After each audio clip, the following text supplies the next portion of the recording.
des mers peu profondes. Ces mers, riches en nourriture, ont fourni à la vie de nombreuses occasions de prospérer et d'inventer des êtres nouveaux. C'était une période d'intense créativité. Jusque-là, il existait assez peu d'espèces. Il y en a bientôt eu plus de 10 000. Cette soudaine explosion évolutive a bouleversé le milieu. Elle n'a été possible que parce que les ancêtres de ces nouvelles formes de vie avaient déjà développé un système de reproduction sexuée. C'est la recombinaison génétique qui a permis une telle frénésie de création.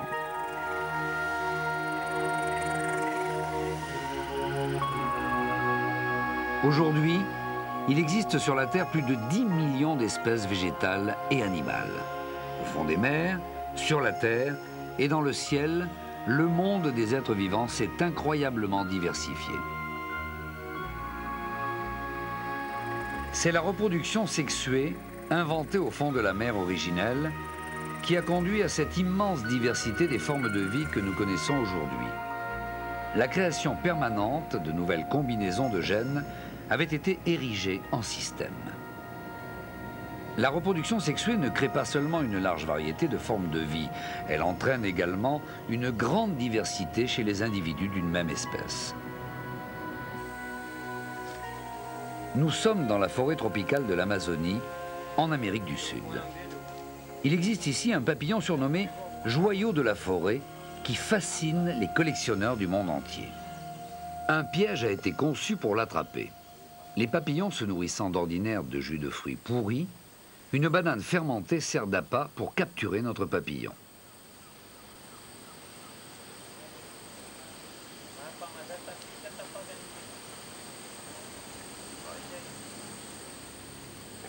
Son nom scientifique est Aglias. Les motifs rouges et bleus de ses ailes contrastent avec le vert sombre de la forêt.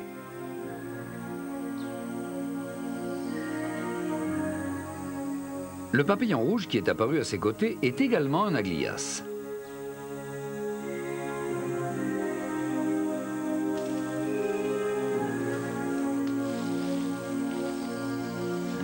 En fait, chaque individu possède un motif et une couleur d'aile unique.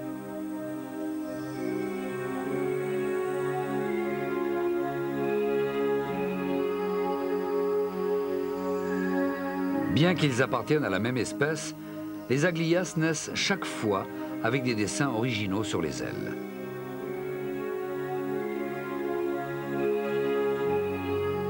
Chaque motif, qui décline les trois couleurs primaires, rouge, bleu et jaune, est unique au monde. Les Aglias méritent leur surnom de joyaux de la forêt. Comment peuvent-ils engendrer une telle variété de motifs et de couleurs alors qu'ils sont de la même espèce? La diversité est une caractéristique essentielle de la reproduction sexuée. D'un point de vue génétique, chaque être humain est un individu biologiquement unique. Nous possédons tous l'ADN de nos pères et mères. Il y a 100 000 gènes dans chacune des deux chaînes d'ADN que nous héritons de nos parents. Quand le spermatozoïde ou l'ovule est créé dans le corps, les gènes du père ou de la mère deviennent son héritage.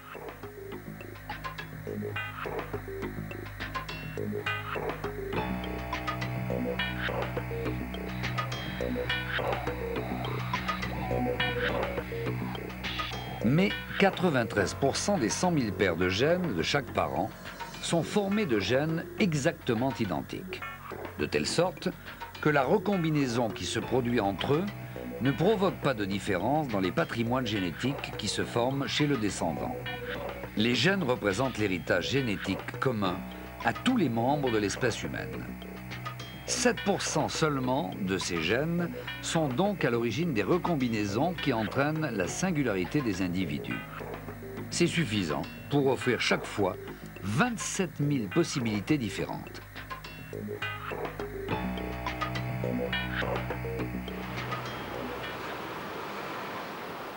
Certains chercheurs affirment que la diversité individuelle, fruit de la reproduction sexuée, est une création de la vie destinée à empêcher les espèces de disparaître, lors de la propagation d'une maladie par exemple. Le docteur Hamilton est un biologiste de l'université d'Oxford. Il doit sa renommée à ses études sur la signification de la sexualité. Je voudrais faire comprendre, à travers ma théorie, que la sexualité est très liée à la maladie. De multiples exemples montrent que la reproduction sexuée permet de prendre le meilleur de deux individus et de le rassembler en un seul descendant. Et c'est cette combinaison qui permet de combattre et de vaincre l'invasion des micro-organismes qui provoquent des maladies. Une prairie en Australie. Ce décor nous offre un exemple qui explique bien l'importance de l'individualité biologique.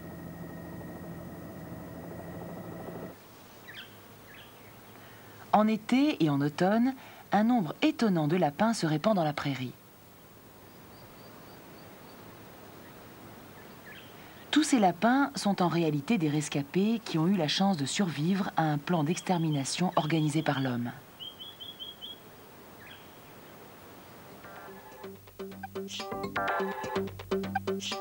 En 1895, lorsque l'Australie était encore une colonie britannique, un petit nombre de lapins ont été importés d'Angleterre pour le bon plaisir des chasseurs.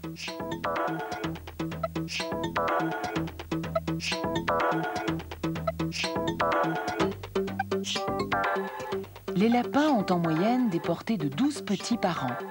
Leurs prédateurs naturels, comme les renards, n'existent pas en Australie. Ils se sont donc multipliés en très grand nombre. Cette prolifération phénoménale de lapins a fait peser une lourde menace sur les récoltes et sur les autres animaux. Différentes mesures ont été prises pour tenter d'éliminer cette nuisance, mais aucune mesure ne s'est révélée réellement efficace. C'est pourquoi l'Organisation de la recherche scientifique et industrielle du Commonwealth a fini par importer des États-Unis un virus très particulier. Ce virus ne se transmettait qu'aux lapins et provoquait chez eux une maladie mortelle appelée myxomatose.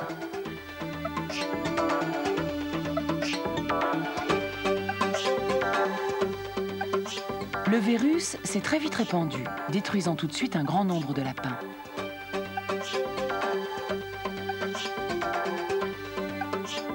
Après quelques années, on a pu croire que tous les lapins sauvages avaient été exterminés.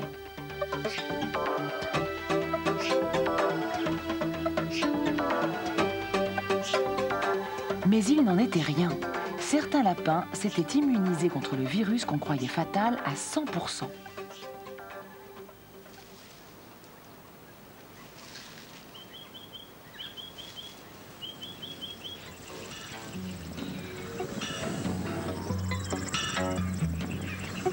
Les cellules du corps contiennent un ensemble de gènes qui jouent un rôle vital dans le système immunitaire.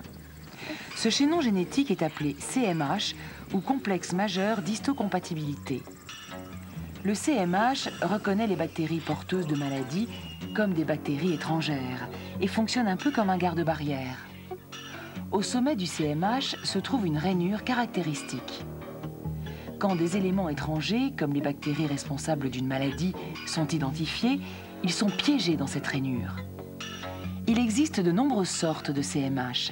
La forme de la rainure est adaptée à l'espèce d'intrus qu'il peut attraper.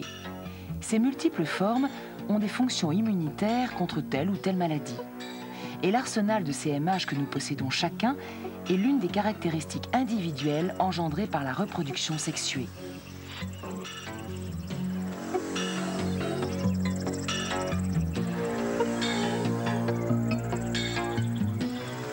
Chez les humains, le CMH est constitué par 6 sortes de gènes, dénommés type A, B et C. Mais à l'intérieur de chacun de ces gènes, il existe un grand nombre de variantes. On sait par exemple que dans le groupe A, il y a plus de 20 variétés et dans le B, plus de 50. Le nombre de combinaisons possibles entre ces gènes, hérités du père ou de la mère, dépasse plusieurs milliards de combinaisons possibles.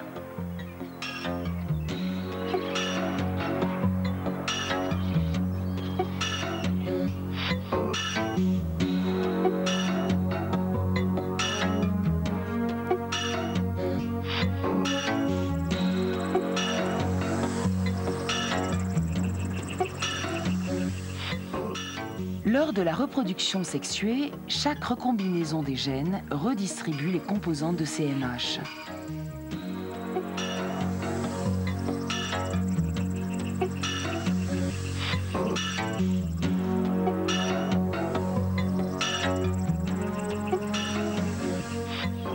Les lapins d'Australie étaient porteurs d'une grande variété de combinaisons CMH. C'est la raison pour laquelle nos lapins ont réussi à survivre à l'attaque du virus.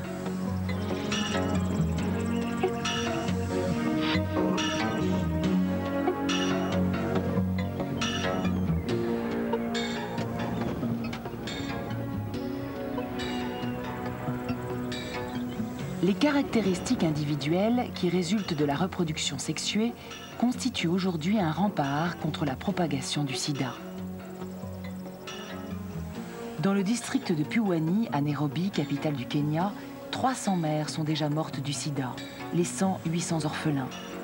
Le taux d'infection parmi les prostituées atteindrait ici 96%.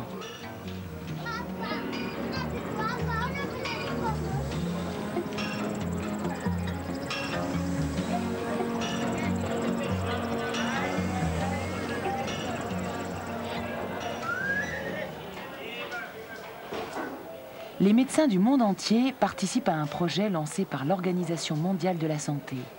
Il s'agit d'étudier dans cet endroit les diverses réactions au sida. Ce qu'ils ont pu constater est d'une importance capitale pour l'humanité. Parmi les 1700 femmes qui se prostituaient, 25 n'étaient pas infectées. Pendant les 10 dernières années où elles ont subi le test de détection du sida, aucune trace du virus n'a été trouvée dans leur corps. Je fais attention ces jours-ci, j'ai des préservatifs. Et avant, vous utilisiez des préservatifs? Avant, non. Avant, je prenais aucune précaution.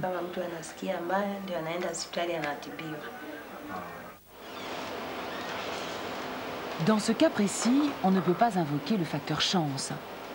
Il est impossible statistiquement que seul le hasard ait épargné ces 25 femmes. Le docteur Plumer, qui dirige le projet, a analysé le sang de ces 25 femmes qui n'ont pas été infectées par le virus du sida. Il a découvert que ces femmes avaient quelque chose en commun, un type particulier de CMH.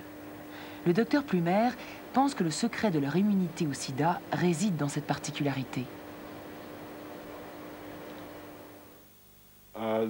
Le système CMH est utilisé par le corps pour identifier ce qui est à lui et ce qui n'est pas à lui, pour repérer les agents infectieux, pour identifier les cellules cancéreuses, pour identifier les greffes par exemple.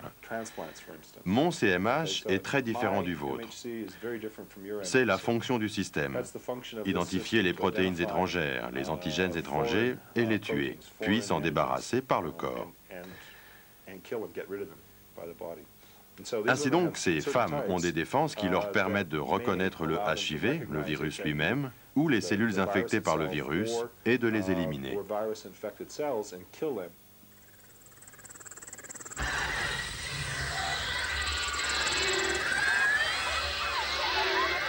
Le virus du sida pénètre dans le corps.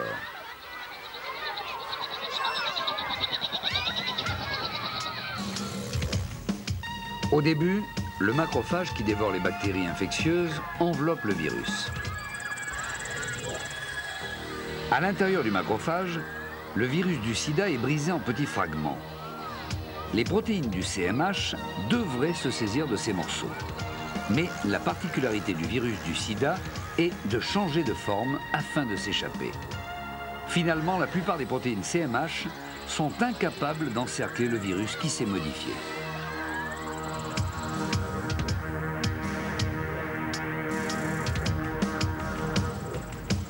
Mais le virus du sida a pourtant certains traits qui ne changent pas.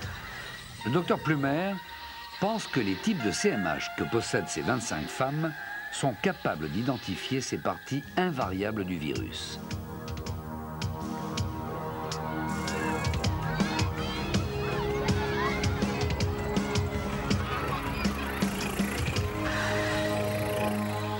Les formes de CMH efficaces contre le sida ont été créées grâce à la reproduction sexuée qui a permis la recombinaison de l'ADN.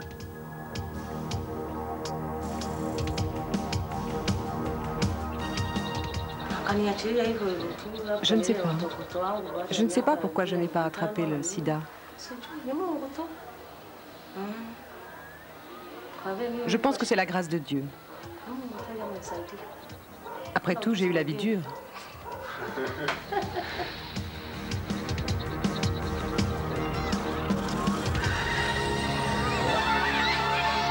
Le sida est une terrible endémie contre laquelle aucun traitement n'a encore été découvert. Pourtant, grâce à leur reproduction sexuée, il existe sans doute, chez l'homme, la capacité de vaincre ce fléau. La singularité de chaque individu est un atout majeur dans la guerre que l'espèce humaine a dû mener contre toutes sortes de maladies. Chaque individu a son capital de survie. L'écologiste Kenji Usugi pense que l'individualité ne sert pas seulement à résister aux maladies. Elle joue un autre rôle important. Monsieur Usugi a étudié une variété de papillons qui vivent à Okinawa.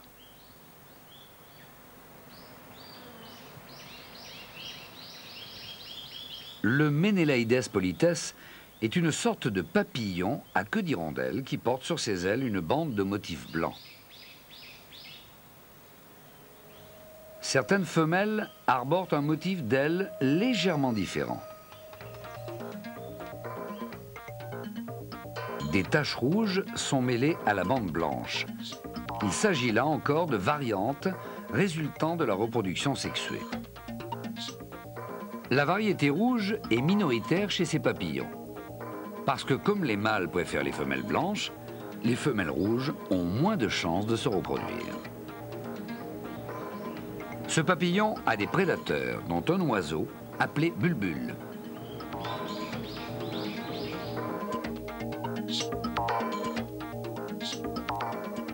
On rencontre parfois des papillons aux ailes partiellement déchirées par ces oiseaux.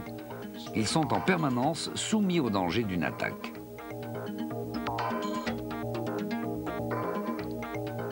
Mais pour une raison qui reste mystérieuse, les oiseaux ne s'attaquaient pas à la variété rouge.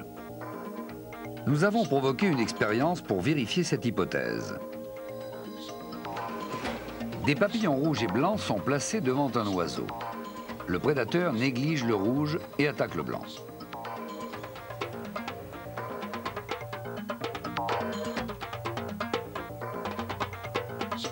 L'expérience a été répétée. Chaque fois, elle produit le même résultat.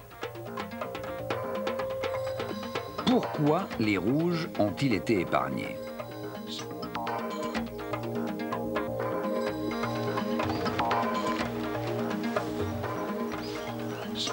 Il existe à Okinawa un papillon empoisonné appelé le Benimo nagea, qui a lui aussi une queue comme une hirondelle.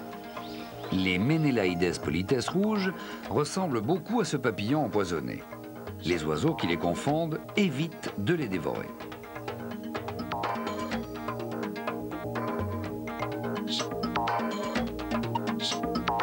Ces taches rouges caractéristiques ont donc augmenté les chances de survie des individus qui les portent.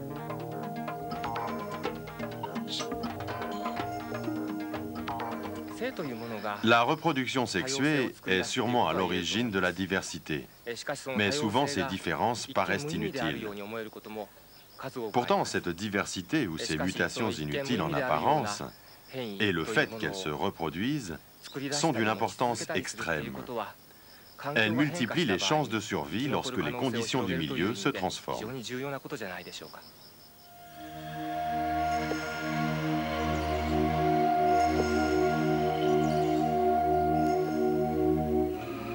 Ce papillon a une autre particularité.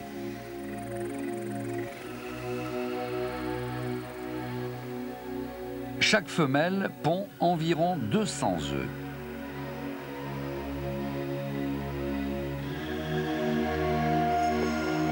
La plupart donnent naissance à des papillons après une semaine passée sous la forme de chrysalides.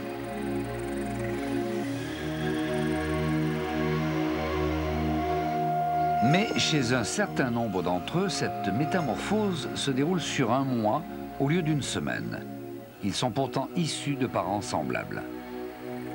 Monsieur Usugi pense que cette différence dans le temps de la métamorphose est un trait individuel inscrit dans les gènes des parents. Ce mystère cache une leçon de sagesse liée à la survie d'une espèce.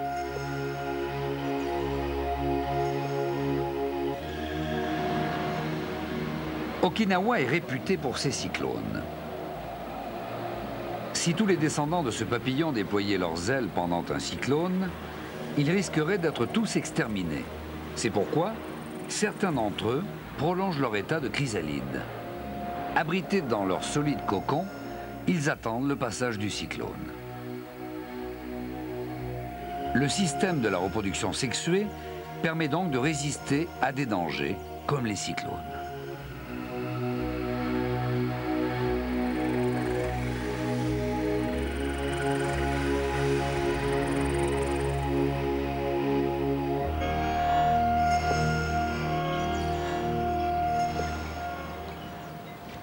Jusqu'où peut aller la diversité? Quel niveau d'individualisation biologique peut-on atteindre? La réponse à ces questions est capitale en matière de survie.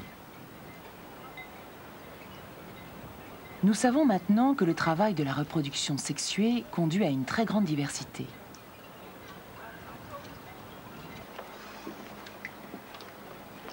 Le docteur Schofield de l'Université de Los Angeles mène une recherche très intéressante sur les mécanismes utilisés par les organismes vivants pour acquérir la plus grande diversité possible. Le sujet de sa recherche est la seringue de mer, un animal simple du groupe des acidies qui vit près des côtes. Les seringues de mer forment des colonies. De minuscules individus, d'environ 1 mm chacun, s'assemblent pour former une sorte de motif floral. Chaque corps est relié aux autres par de fins conduits qui permettent entre autres d'échanger de la nourriture.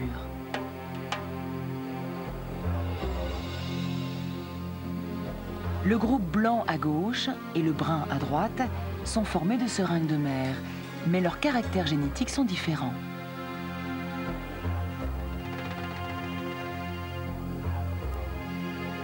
Nous mettons en présence des membres des deux groupes. Ils s'éloignent l'un de l'autre sans raccorder leur conduit. Ils se rejettent comme des éléments étrangers. En temps normal, les seringues de mer ne se lient pas si elles sont trop différentes.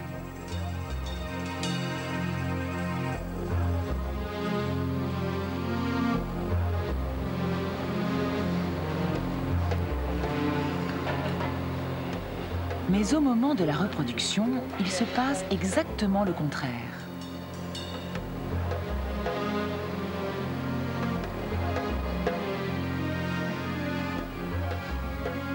Dans cette expérience, les spermatozoïdes et les ovules d'un même groupe sont mis en présence en vue d'une éventuelle fertilisation.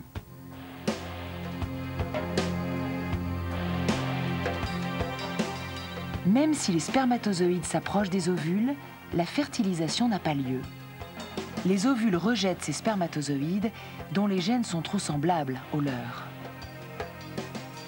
Maintenant, les spermatozoïdes et les ovules sont prélevés dans des groupes dissemblables qui se rejetaient mutuellement en temps normal.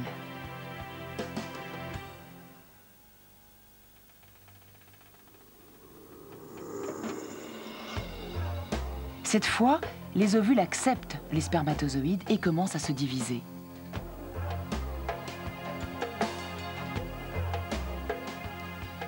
Lorsqu'ils agissent sous l'emprise de la reproduction sexuée, ils tendent à sélectionner des étrangers et à ne s'accoupler qu'avec des individus aussi éloignés d'eux-mêmes que possible.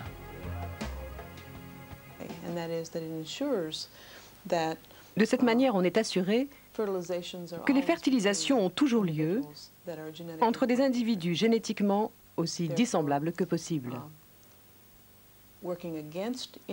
Ainsi, la vie réagit contre la consanguinité, contre l'accumulation de caractères délétères dans ce qu'on appelle la dépression consanguine, et préserve autant que possible la diversité et l'individualité biologique des individus de la génération suivante.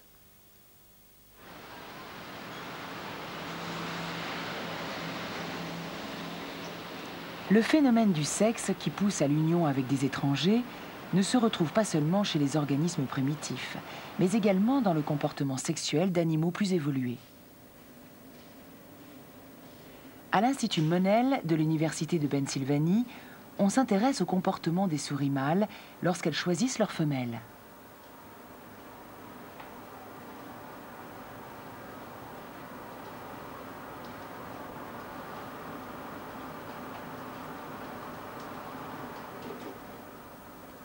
Nous connaissons le type de CMH de nos sujets d'expérience. Nous savons maintenant que le CMH permet de repérer un corps étranger pour le rejeter. Mais cette fois, le CMH n'est pas utilisé pour combattre la différence, mais au contraire, pour s'unir. A et B sont deux femelles, chacune portant un type différent de CMH.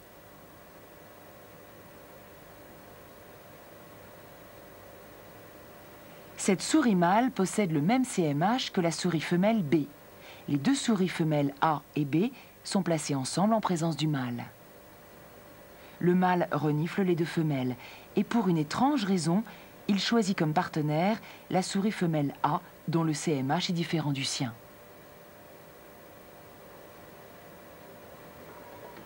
La probabilité de voir une souris mâle sélectionner une femelle dont le CMH est différent du sien est de l'ordre de 70%. Ce chiffre montre bien une forte tendance à rechercher la différence dans l'accouplement.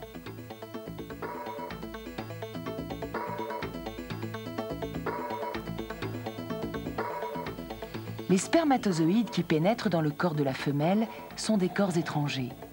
Or, cette matière étrangère est d'ordinaire détruite par les cellules sanguines du système immunitaire.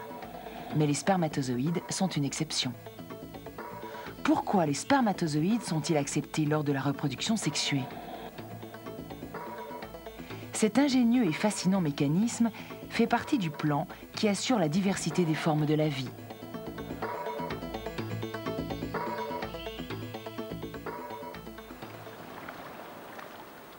Les organismes sexués ne peuvent produire de descendance que si le mâle et la femelle se rencontrent. La nature a imaginé les moyens les plus sophistiqués pour favoriser ces rendez-vous. C'est une nuit de pleine lune. Un épisode de la vie a lieu dans la mer.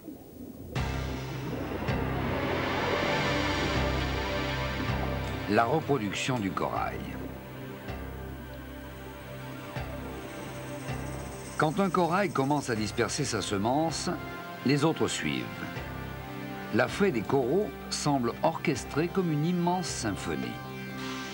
Le corail, qui a survécu depuis les temps les plus anciens, a organisé la rencontre des spermatozoïdes et des ovules dans la mer immense en synchronisant l'émission des cellules génitales.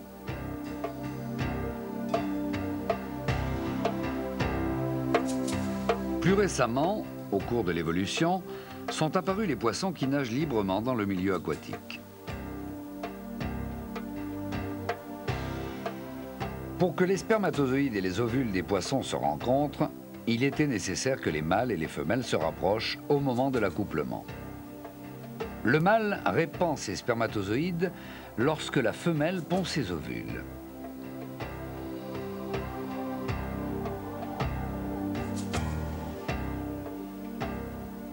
Les animaux qui sont apparus sur Terre n'ont cessé d'inventer de nouvelles méthodes pour se reproduire dans un environnement souvent difficile. Et les formes de rencontre entre le mâle et la femelle ont joué un rôle capital dans l'histoire de l'évolution. Quand les spermatozoïdes et les ovules sont exposés à l'air libre, ils sèchent et meurent. Pour surmonter ce problème, il fallait inventer la fertilisation interne. Les spermatozoïdes seront injectés directement dans le corps de la femelle. Pour réaliser la fécondation, le mâle et la femelle devaient s'attirer et s'entraider mutuellement.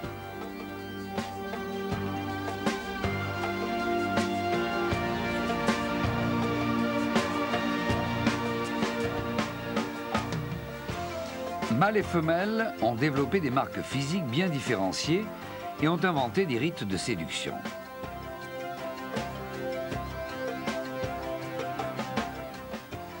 La coexistence de mâles et de femelles a donné à la vie sa complexité, sa diversité et sa richesse.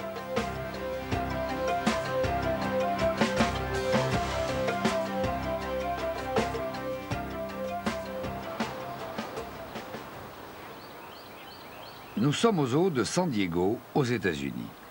Ici vit un animal qui a réussi une avancée révolutionnaire dans la longue aventure de la sexualité, le bonobo.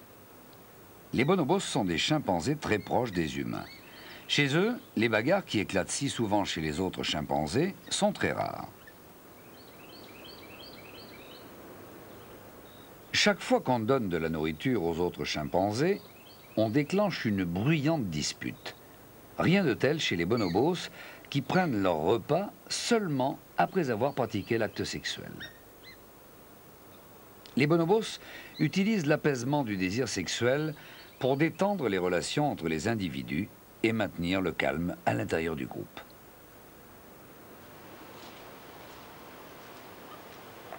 Le docteur Duvall, qui travaille au zoo de San Diego, observe depuis de nombreuses années les comportements de différents primates, y compris les bonobos. La sexualité des bonobos a évidemment comme première finalité la reproduction, comme dans notre espèce. Sinon, l'espèce n'existerait simplement plus. Mais le sexe a aussi chez eux une fonction supplémentaire, parce que les relations sociales sont très importantes pour les bonobos. Sans doute pour se protéger des prédateurs, pour trouver de la nourriture, ou pour quelque autre raison. C'est pourquoi dans leur rapport, la sexualité intervient non seulement à des fins reproductives, mais aussi sociales, pour une raison liée à la survie. Nous sommes allés trouver dans la jungle des bonobos sauvages. La plupart des animaux ordinaires sont en chaleur à des moments précis de l'année. Mais les bonobos connaissent le rut pendant des périodes beaucoup plus longues. Ils peuvent avoir chaque jour des relations sexuelles. Quand une situation stressante menace de déclencher une bagarre, ils s'accouplent pour apaiser la tension.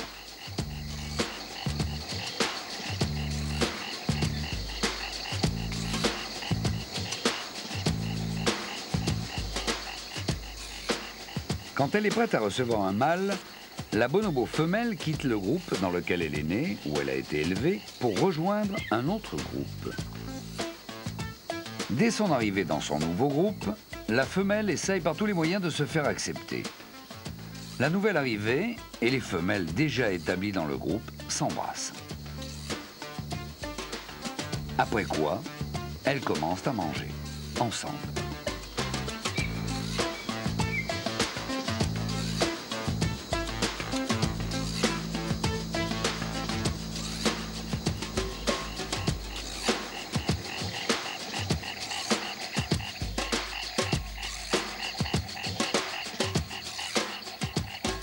La sexualité qui a évolué pour produire la plus grande diversité peut également avoir pour effet de maintenir des relations paisibles à l'intérieur d'un groupe. Le sexe a ainsi acquis une signification qu'il n'avait pas auparavant.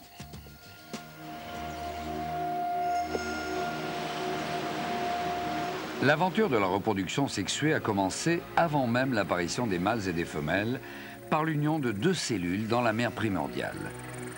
Elle a généré l'extraordinaire richesse des êtres qui vivent sur la Terre. Le sexe a été la grande force motrice de l'évolution.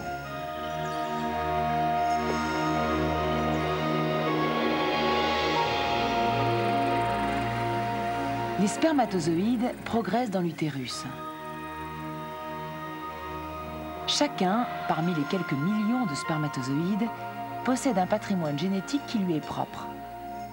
Un seul d'entre eux pourra pénétrer l'ovule.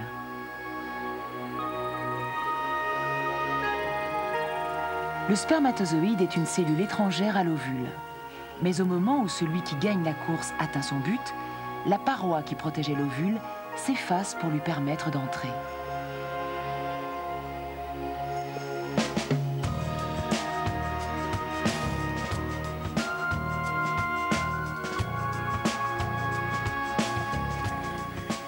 Alors se produit la fécondation.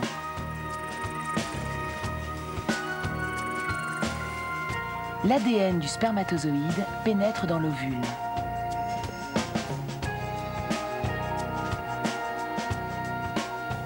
Les deux moitiés de patrimoine génétique de l'ovule et du spermatozoïde s'approchent l'une de l'autre et commencent à coexister à l'intérieur d'une même cellule. La sexualité a permis à des organismes uniques, étrangers l'un à l'autre, de créer ensemble une nouvelle vie. Ce qui fut un moyen de survie inventé dans un passé très lointain, nous autres êtres humains en avons hérité pour le bonheur de notre espèce. Eagle, you're looking great. Coming up 9 minutes. Altitude 4200. Houston, you're go for landing. Over. We're go. Same height. We're go. 1,400 feet. Still looking very good. Roger 1202. We copy it.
Deux créatures traversent un désert.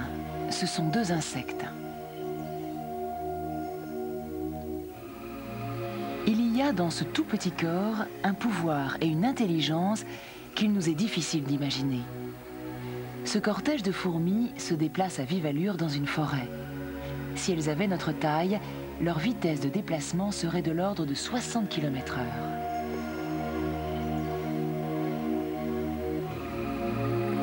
Pour des insectes, les fleurs ne ressemblent pas à ce que nous voyons.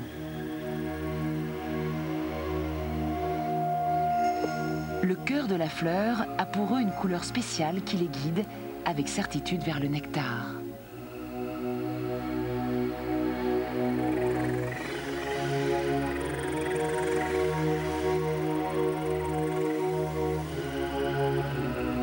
Les insectes ont maîtrisé l'art du camouflage.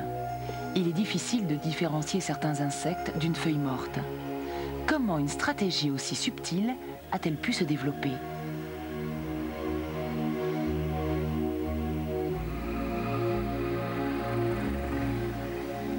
Les insectes sont les habitants les plus nombreux de notre planète.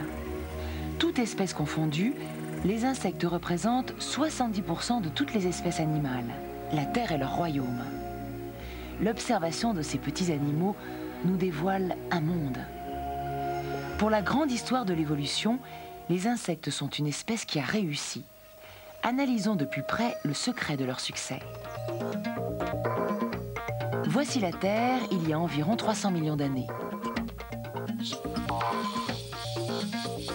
La végétation s'étendait alors sur des terres émergées et des arbres immenses de plus de 10 mètres formaient une épaisse forêt. C'est dans cette forêt primitive qu'ont évolué les insectes.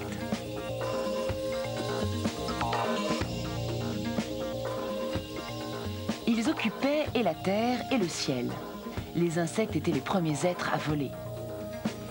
Le Sténodictia évoluait dans l'air à la manière des libellules d'aujourd'hui. Le Protophasma ressemblait beaucoup à nos cafards. Les insectes appartiennent au même groupe, le groupe des arthropodes, des crabes et des mille-pattes. Mais on ne connaît pas leur origine. Tandis que la forêt commençait à recouvrir la terre, eux ont commencé à se multiplier.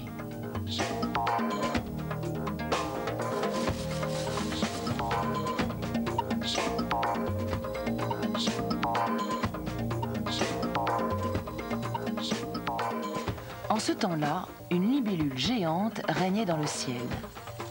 Ses ailes avaient 70 cm d'envergure. Elle n'avait pas de prédateurs dans son espace aérien. Elle se nourrissait de petits insectes.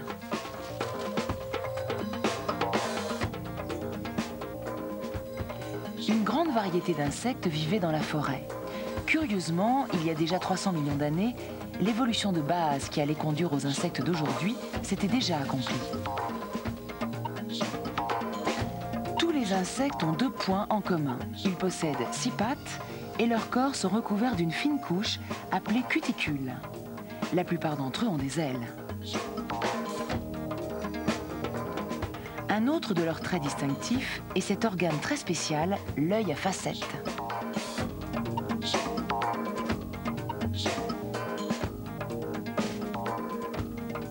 À cette époque, nos ancêtres vertébrés, les amphibiens, faisaient leurs premiers pas sur la terre ferme. Ils avaient une colonne vertébrale qui les différenciait des insectes. C'est cette différence fondamentale qui nous a fait évoluer sur 2 trajectoires différentes.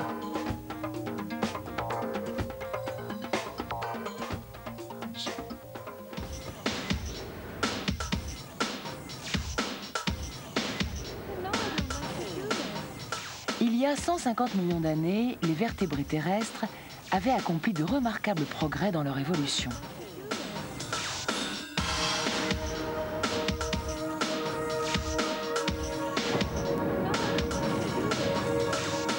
Voici le plus grand des dinosaures, le Barosaurus, 27 mètres de haut et 15 mètres de long.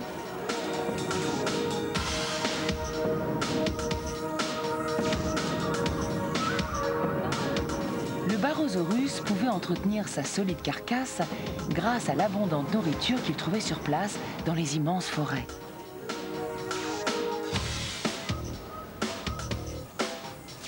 La voie suivie par les vertébrés les a amenés à devenir de plus en plus grands. Le dinosaure, dont le règne a duré plus de 100 millions d'années, est le symbole géant de la réussite de cette évolution.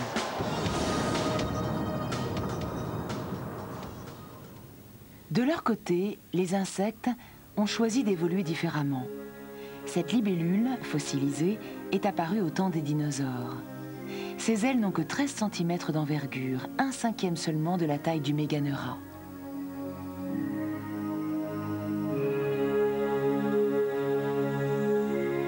Les libellules sont restées les plus grands des insectes. Pourtant, à mesure que le temps passait, elles sont devenues de plus en plus petites.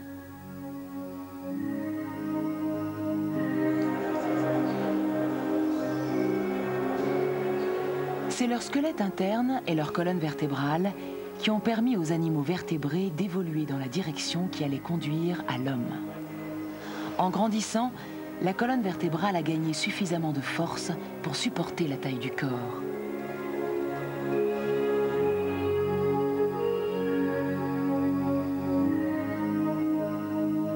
Les insectes n'ont pas de charpente interne comparable.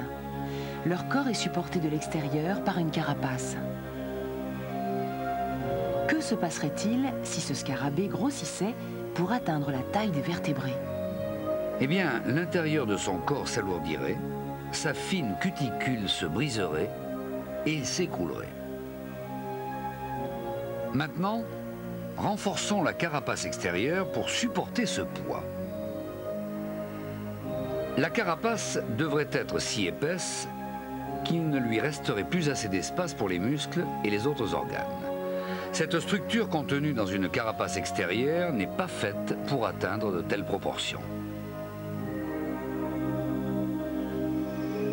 En restant petits, les insectes ont su tirer parti de leur structure naturelle. Des organes de petite taille se répartissent de façon très particulière dans le corps des insectes. Le cerveau des insectes, par exemple, possède 1 million de neurones de moins que les mammifères. Mais d'une certaine manière, ils disposent d'un petit cerveau dans chaque segment de leur corps, ce qui leur permet de réagir très vite à toute information qui leur vient de l'extérieur. Ils disposent aussi d'un système unique de production d'énergie. Un infini maillage argenté parcourt le corps de l'insecte et lui assure directement l'approvisionnement en oxygène partout où cela est nécessaire. Dans notre corps, c'est le sang qui transporte l'oxygène vers nos tissus. Ce mécanisme exige une véritable pompe, le cœur, et une grande quantité d'énergie est consommée à cet effet.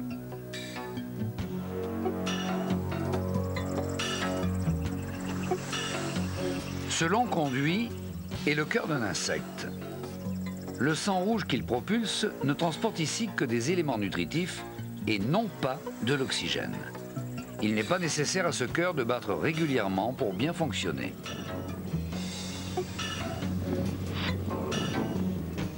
Les insectes possèdent un autre moyen pour transporter instantanément l'oxygène dans tout leur corps et produire l'énergie nécessaire pour se mouvoir. Ce mécanisme unique n'est possible que parce que leur taille est suffisamment réduite. L'œil à facettes des insectes est un organe d'une structure très particulière.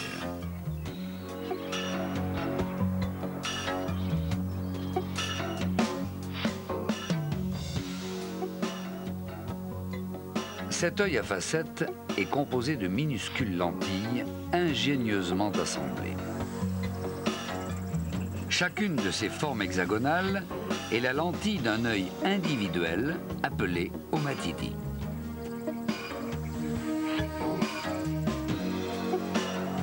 Comme on peut le voir sur cette coupe, la surface de l'œil à facettes est particulièrement fine. Chaque lentille est un œil indépendant. 2000 lentilles assemblées n'occupent qu'un minuscule millimètre carré.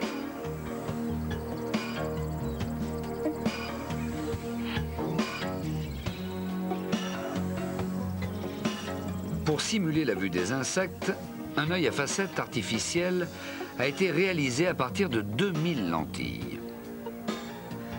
Plaçons cet œil à facettes devant un objectif et voyons le résultat. L'image n'est peut-être pas aussi nette que dans notre vision, mais elle permet de distinguer le contour des fleurs. Le champ de vision des libellules est assuré par des yeux qui comptent jusqu'à 25 000 lentilles et couvrent la majeure partie de leur tête. Cet appareillage, d'une grande sophistication, n'est possible que si l'œil à facettes est fin et léger.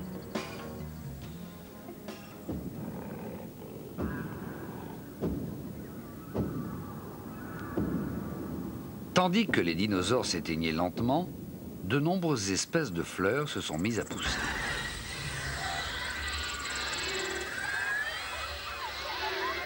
Ces fleurs avaient trouvé le moyen de séduire les insectes dans le but de les utiliser pour transporter leur pollen. Elles ont commencé à se doter de signaux spécifiques pour indiquer à l'insecte où se trouvait leur nectar et le chemin pour y parvenir. Les insectes ont la capacité de percevoir l'ultraviolet, invisible à l'œil humain. Cette caméra, conçue spécialement pour l'expérience, nous permet de voir les couleurs comme les insectes. Ils ne voient pas comme nous. Seul le centre de la fleur apparaît en vert. C'est précisément le signal que les fleurs adressent aux insectes pour leur dire de loin où se trouve le nectar et le pollen.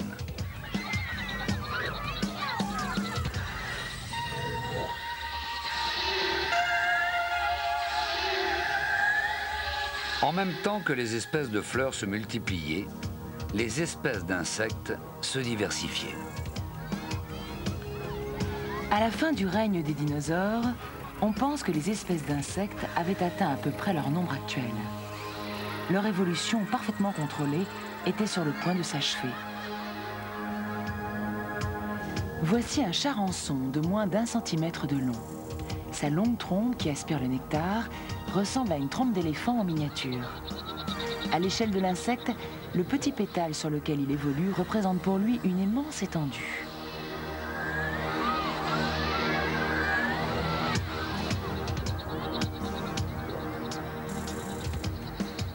On a répertorié 60 000 espèces de charançons.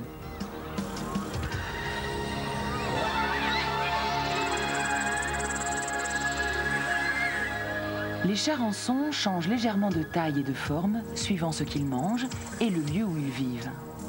Certains se nourrissent de boutons qui bourgeonnent ou de fruits. D'autres consomment les feuilles tombées au pied des arbres. Chaque espèce de charançon vit dans un monde particulier, parfois à proximité d'autres espèces.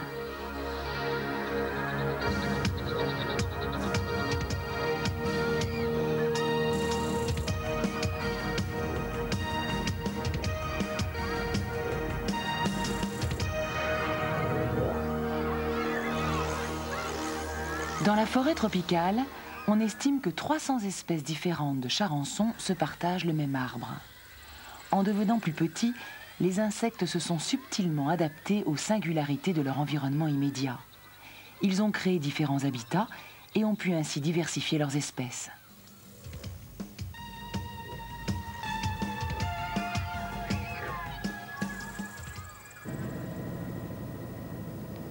Quand tous les dinosaures ont disparu, il y a de cela 50 millions d'années, un nouvel âge s'est ouvert pour les autres animaux.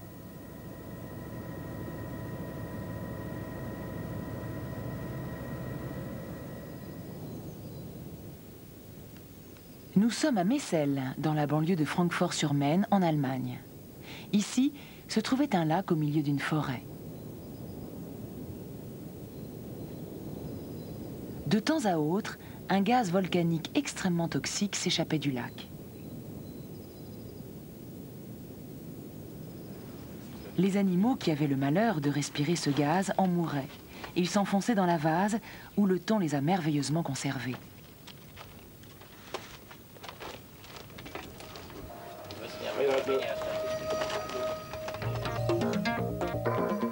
Ce fossile de scarabée brille d'un beau bleu métallique.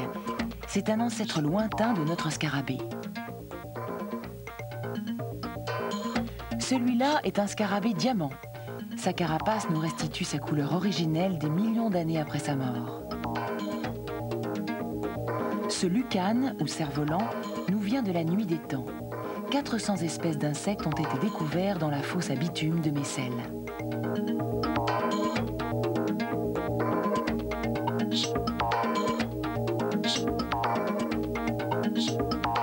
À côté de ces insectes, on a dégagé dans le même lieu un grand nombre de fossiles de mammifères. Cela prouve qu'après les dinosaures, les mammifères se sont multipliés en nombre et en espèces.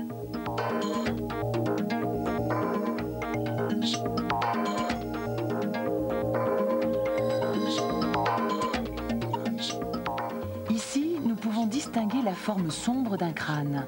C'est la tête d'une chauve-souris, le mammifère le plus présent sur ce site.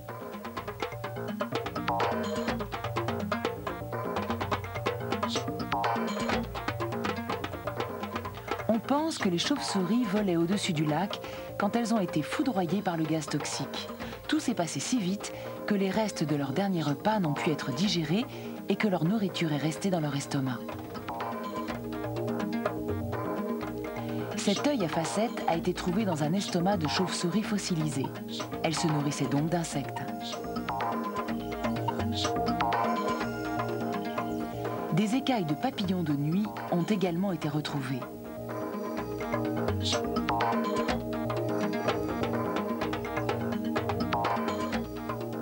Ces écailles représentent jusqu'à 70% de ce que contenait l'intestin des chauves-souris de Messel. Les papillons de nuit constituaient donc l'essentiel de leur nourriture.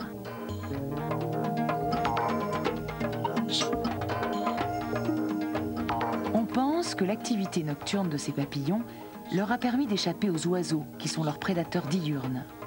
Le nombre d'espèces de papillons de nuit est aujourd'hui évalué à 200 000 à travers le monde. Ce sont les plus prolifiques des insectes nocturnes.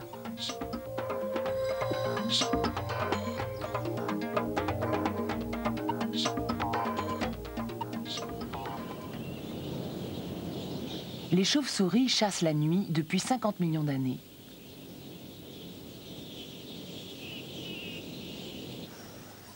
Avant de partir à la recherche des papillons de nuit, qui sont leurs proies favorites, les chauves-souris se réfugient pendant la journée dans des cavernes ou des lieux sombres. Dès la tombée du jour, elles déploient leurs ailes pour partir en quête de nourriture.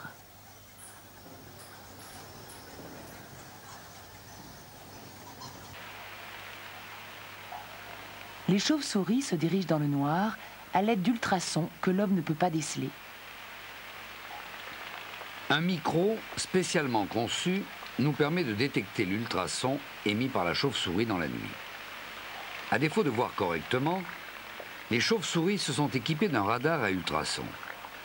Elles détectent ainsi, dans la nuit de la forêt, les obstacles qu'elles évitent et les proies qu'elles recherchent.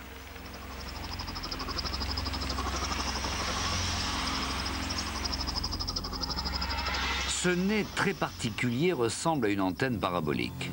C'est de là que sont émis les ultrasons. Les chauves-souris ont également de grandes oreilles qui peuvent atteindre la moitié de la taille de leur tête.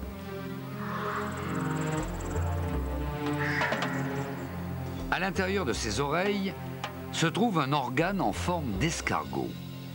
C'est un outil très sensible, capable de détecter les échos les plus faibles des ultrasons. Une grande quantité d'informations captées par les oreilles sont réunies dans le cerveau. Un traitement sophistiqué de l'information fournit à la chauve-souris une connaissance détaillée du monde environnant, comme si elle voyait. Les chauves-souris produisent plusieurs types d'ultrasons pour chasser les papillons de nuit. D'abord, cette chauve-souris émet l'ultrason dans une fréquence recherche, qui lui permet de détecter le papillon dans la nuit noire. Quand la proie a été localisée, la chauve-souris change de mode pour se mettre sur la fréquence track. Elle analyse la position exacte, la forme, la direction, la vitesse de sa proie avant de fondre sur elle. C'est un chef-d'œuvre de précision. Face à un tel dispositif, les papillons de nuit ont-ils les moyens de se défendre?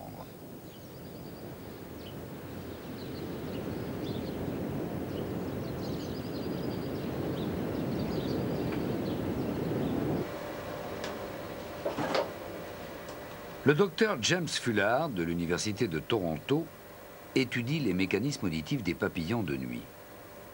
Il a découvert que ces derniers ont développé un organe particulier qui leur permet de contrer les attaques.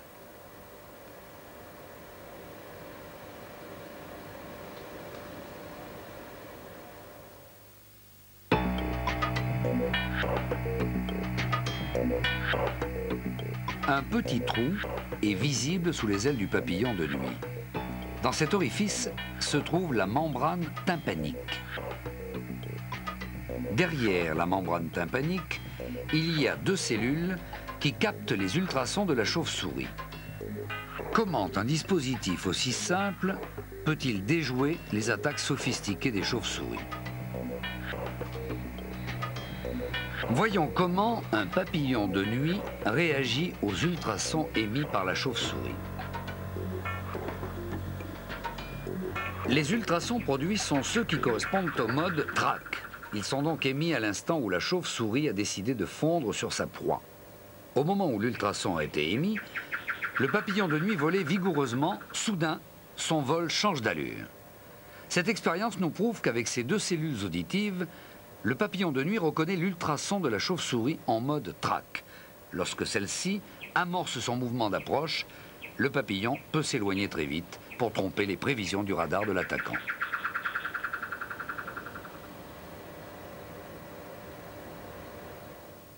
Ce n'est pas parce que le papillon de nuit a un système nerveux plus rudimentaire et voit le monde de manière moins détaillée qu'il n'est pas apte à survivre. Il existe depuis plus longtemps que la chauve-souris et a survécu à son arrivée. Maintenant, le fait que les papillons de nuit s'autodéfendent au moyen de seulement deux cellules est à mon avis très insultant pour la chauve-souris. Il n'a pas eu besoin de développer un énorme système nerveux. Il a été capable d'évoluer de façon très profitable en utilisant une base nerveuse très limitée. Maintenant, voyons dans le détail ce qui se produit quand un papillon en train de voler capte le même ultrason que celui de la chauve-souris en mode track. À l'instant où il perçoit l'ultrason, il donne l'impression de tomber au sol.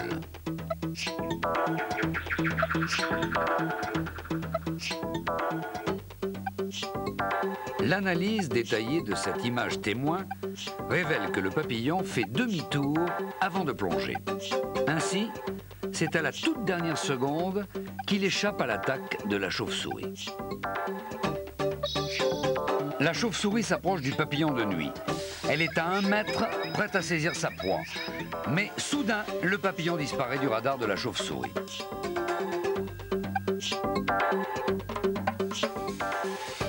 Dans la nuit, un duel éclair oppose deux systèmes utilisant les ultrasons.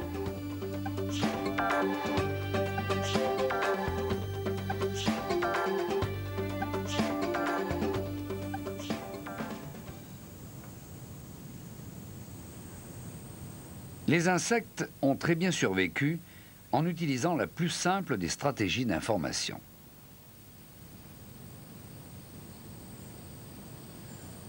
Les papillons à queue d'hirondelle, qui vivent principalement sous les tropiques, en Asie, ont eux aussi acquis une stratégie de survie très simple.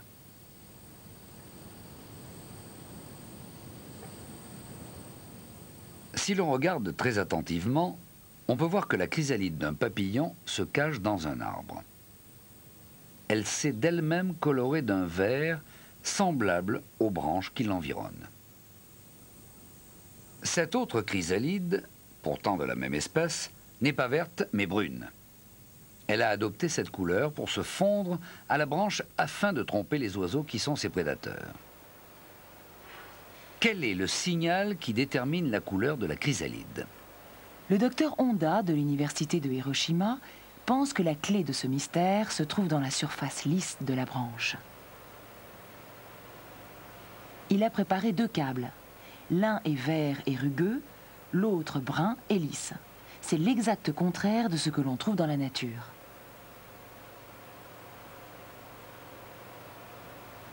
Que se passe-t-il quand la chenille devient une chrysalide sur l'un ou l'autre de ces 2 câbles?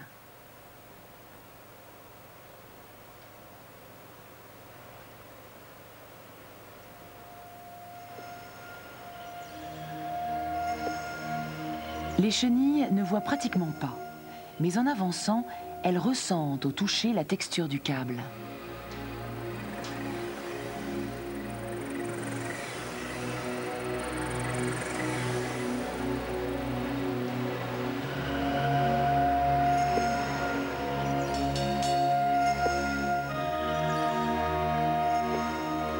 Quelques jours plus tard, les chrysalides placées sur le câble rugueux deviennent brunes et celles du câble lisse sont vertes. Les couleurs de leurs chrysalides sont déterminées non pas par la couleur, mais par le toucher du câble.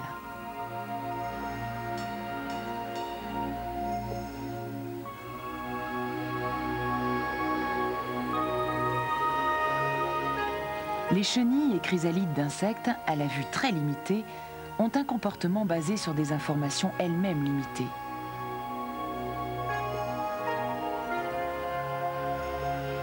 Dans la nature, la surface lisse signifie qu'il s'agit d'une branche verte et une surface rugueuse indique une écorce brune. Ce système de corrélation très simple, établi par les chenilles, est l'essence même de la survie. Certains insectes imitent ainsi les nuances les plus délicates des feuilles.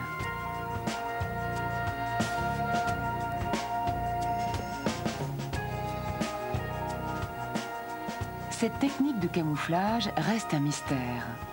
Il est possible qu'elle ait été acquise à partir de simples informations sur l'environnement.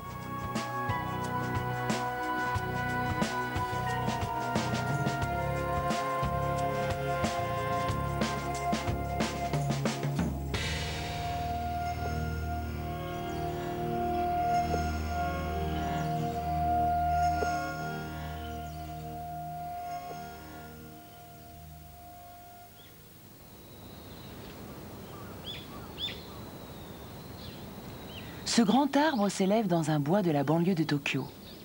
Dans une petite crevasse de son tronc, nous pouvons observer une des sociétés d'insectes les plus sophistiquées.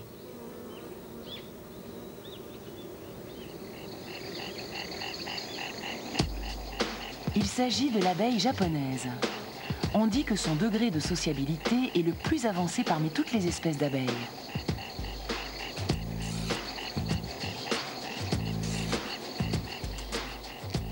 Dans cette colonie, installée au creux de l'arbre, 10 000 abeilles composent une société. Cette société est structurée par une rigoureuse division du travail. Creuser, construire les alvéoles, entreposer le miel, chacune accomplit sa tâche.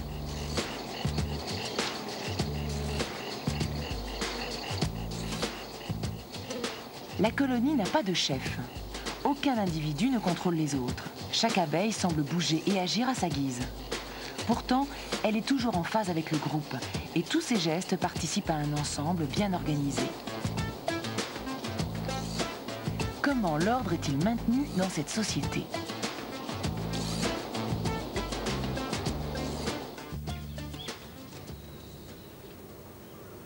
Les abeilles japonaises travaillent très activement, mais pacifiquement dans des forêts tranquilles. Il arrive pourtant que l'atmosphère change et que la ruche devienne l'arène de fiévreuses batailles. Voici l'agresseur. Une guêpe essaye d'attaquer les abeilles japonaises qui volent autour et à l'intérieur de la ruche. Lorsque les abeilles entendent les battements d'ailes de la guêpe, elles secouent leur corps et font vibrer leurs ailes pour émettre un bruit qui effraie l'ennemi. Alors, la guêpe réagit en se posant pour faire cesser la vibration de ses propres ailes. Puis, elle se dirige sur ses pattes vers l'entrée de la ruche.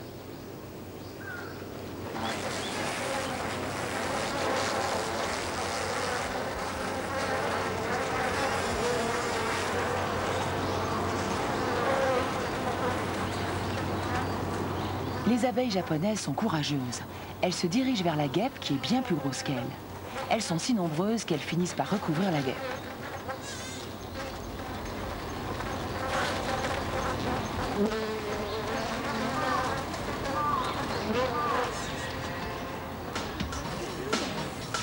Munis d'un appareil optique sensible à la température, on peut constater que l'essaim d'abeilles agressé par la guêpe devient de plus en plus chaud. Les abeilles produisent de la chaleur en faisant vibrer les muscles de leurs ailes.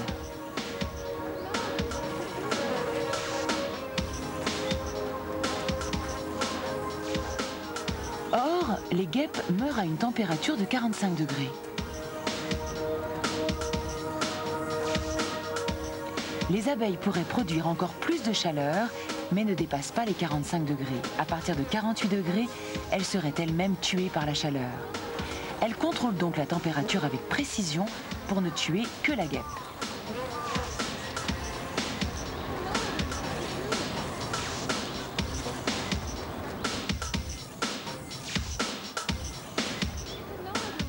Cette technique de défense collective est admirable. L'organisation l'emporte sur la force.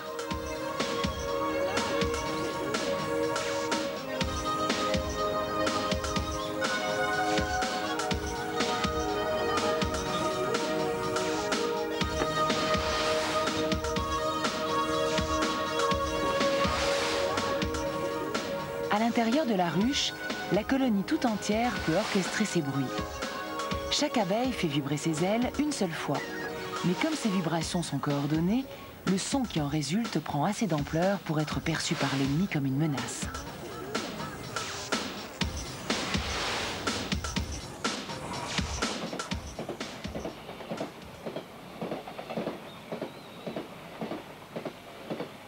Quel système de communication relie les abeilles pour coordonner ces comportements ?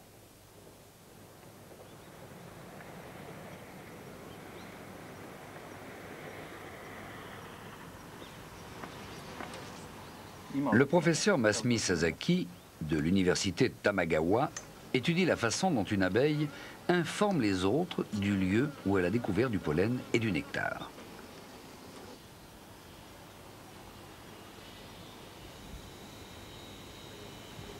Le professeur Masumi Sasaki a d'abord placé une réserve de nourriture artificielle à 100 mètres de la colonie d'abeilles. Une petite quantité de solution sucrée peut être aspirée depuis le rebord de cette mangeoire. La première abeille japonaise qui visite la mangeoire est marquée de bleu. Observons comment elle se comporte quand elle revient à la ruche.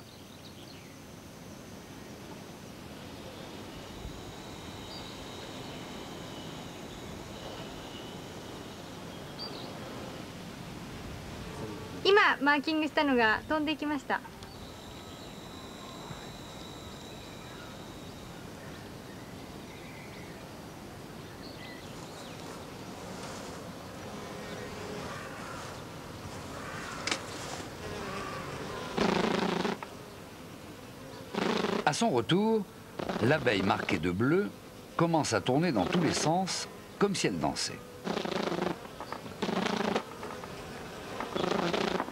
À y regarder de plus près, nous voyons que d'autres abeilles entrent dans la danse. Celles qui participent à ce ballet sont marquées en orange.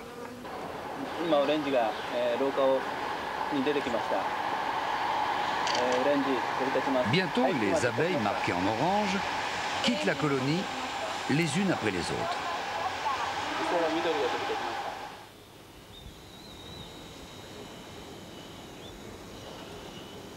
Elles sortent de la ruche et se dirigent immédiatement vers la mangeoire artificielle.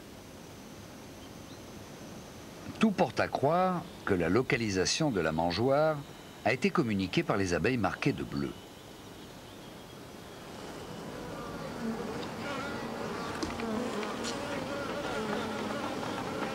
On pense qu'elles communiquent entre elles en utilisant le son produit par les vibrations de leurs ailes.